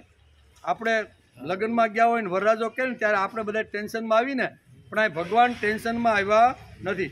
લગ્ન ફેરા ફરવાના સમયે વરરાજો ભાગે તો શું થાય? જ્યાં આવેલાની હાલત શું થાય? આવું થયું છે. હું લડીશ નહીં. હું શું હાલત થાય? આટલા બધા ઠઠારા કર્યા, શંખો ફૂંકાઈ ગયા, વાજિંત્રો વાગી ગયા, ગાંડી ઉપર હાથ ગયો ત્યારે કૌરવોના હૃદયો ચીરાઈ ગયા. અને હવે 2 સેનાની વચ્ચે હું આ રથ લઈને એની આજ્ઞા પ્રમાણે આવ્યો છું અને હવે આ મારો બેટો એમ કહે છે કે હવે મારે લડવું નથી. પણ ભગવાન એકદમ ટેન્શન ફ્રી છે. ભગવાન કહે છે કાંઈ વાંધો નહીં, તારે જેટલું બોલવું હોય ને એટલું 48 શ્લોક સુધી તારે જેટલું કહેવું હોય ને, જેટલા તારે મારી સાથે દલીલ કરવી હોય ને એટલી દલીલ તું કરી દે. બીજા અધ્યાયના બીજા શ્લોકથી હું તારા એક પ્રશ્નનો હું જવાબ આપવા માટે તૈયાર છું. કૃષ્ણ બિલકુલ સ્વસ્થ છે. તેને બધી જ ખબર છે.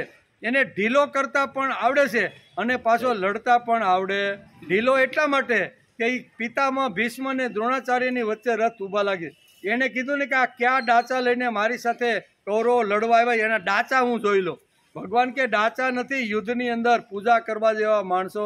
એટલે ઢીલો કરી નાખ્યો. અત્યારે કેવો? અત્યારે ભગવાન ઢીલો કરવાનું કામ, એકવાર સૂક્ષ્મ અહંકાર આવી જાય, થોડુંક અભિમાન આવી જાય કે